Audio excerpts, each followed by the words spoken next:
हाय। जैसा कि आप सबको पता है कि आजकल एक नया वायरस HMPV यानी कि ह्यूमन मेटानेमो वायरस के बारे में काफ़ी चर्चा चल रही है और ये देखा गया है कि ये बच्चों में खासकर पॉजिटिव आ रहा है। तो आज डिस्कस करते हैं HMPV के बारे में। HMPV वायरस साल 2001 में नीदरलैंड्स में सबसे पहले आइडेंटिफाई किया गया था। ये ऐसा वायरस है जो सांस की नलियों पर अपना असर डालता है। ये वायरस जो कॉमन रेस्पिरेटरी वायरस होते हैं, रेस्पिरेटरी सिंसाइशियल वायरस यानी कि RSV, उससे काफ़ी रिजम्बलेंस रखता है और उसी की ग्रुप में क्लासिफाई होता है। नॉर्मली जो सांस में इन्फेक्शन कराते हैं, सांस की नलियों में इन्फेक्शन जो कराते हैं, खासकर बच्चों में दो वायरस काफ़ी कॉमन होते हैं। एक होता है इन्फ्लुएंजा यानी कि फ्लू, सेकंड होता है RSV यानी कि रेस्पिरेटरी सिंसाइशियल वायरस। ये HMP वायरस RSV वायरस से काफ़ी सिमिलैरिटीज़ शो करता है एंड ये बाकी वायरसेस जो विंटर्स में बढ़ते हैं उनके साथ में ही इसका इन्फेक्शन भी देखा जाता है। यानी कि दिसंबर से लेकर अप्रैल के महीनों में HMPV वायरल इन्फेक्शंस के केसेस बढ़ते हैं। HMPV वायरस किसी भी एज ग्रुप को अफेक्ट कर सकता है, बट अधिकतर ये बच्चों को और जो ओल्ड पीपल हैं more than 65 years of age उनको, उसके साथ साथ जिन लोगों की इम्यूनिटी कॉम्प्रोमाइज है या फिर इम्यूनिटी वीक है, यानी कि जिनका इलाज जो कैंसर के मरीज़ हैं जिनका इलाज लंबे टाइम से चल रहा है, वो पेशेंट्स जो डायबिटिक हैं और जिनका डायबिटीज़ कंट्रोल में नहीं है, या फिर इनको लंबे टाइम से अगर किसी को किडनी की बीमारी है, तो इन लोगों में या इन ग्रुप्स में HMPV काफ़ी परेशानी कर सकता है, काफ़ी सिवियरिटी में इन्फेक्शन कर सकता है। HMPV जैसे बाकी वायरल इन्फेक्शंस फैलते हैं वैसे ही HMPV भी फैलता है। यानी कि जब भी कोई पर्सन जो हेल्दी है अगर वायरल कंटेनिंग पार्टिकल्स या ड्रॉपलेट्स के कांटेक्ट में आएगा या उनको इनहेल करेगा, तब उस हेल्दी इंडिविजुअल को भी इन्फेक्शन हो सकता है। अब ये कांटेक्ट में कैसे आता है? एक फर्स्ट है कि अगर खांसी या छींक, इनमें से अगर किसी की कांटेक्ट में अगर आप आते हैं तब वायरल पार्टिकल्स आप एक्वायर कर सकते हैं।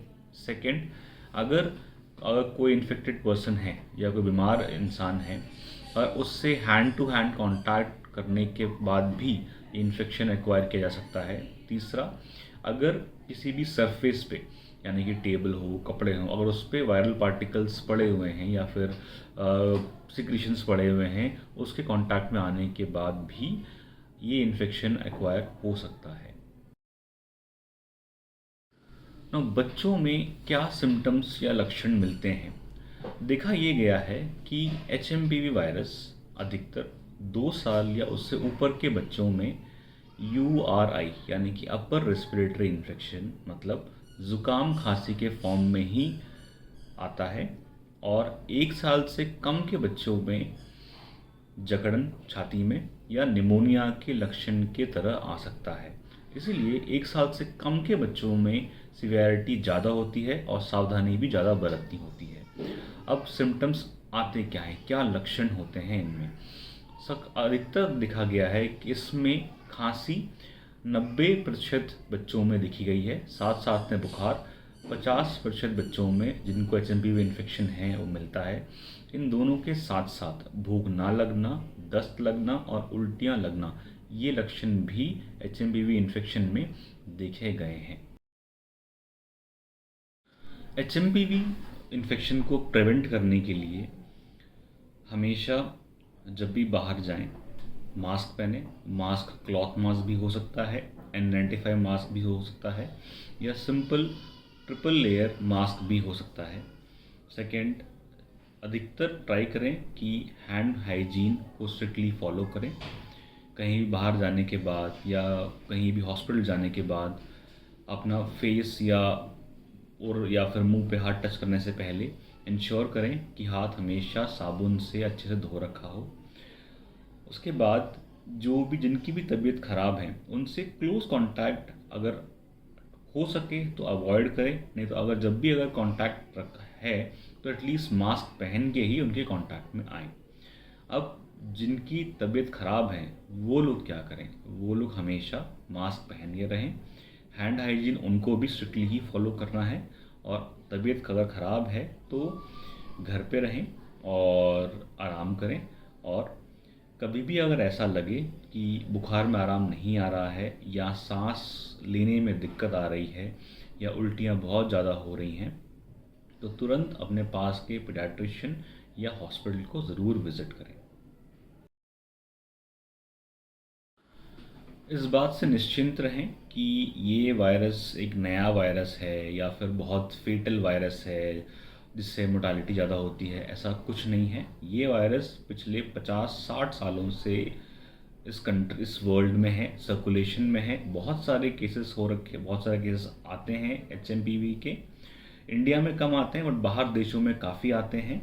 और इसकी सिवियरिटी चाहे वो बुखार के मामले में हो, हॉस्पिटल भर्ती होने के मामले में हो या उल्टियों दस्तों के मामले में हो, RSV और फ्लू इन दोनों से कम दिखे गए हैं, यानी कि इसके सिम्टम्स बाकी वायरल इन्फेक्शन से कम ही पाए गए हैं।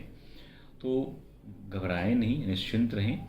It's a common viral infection, and as for the government of India, there's no need to be scared or no need to be in a panic state. And जब भी आपको लगे कि आपको हेल्प की नीड है, प्लीज़ अपने पास के हॉस्पिटल या पीडियाट्रिशियन से ज़रूर कांटेक्ट में आएँ।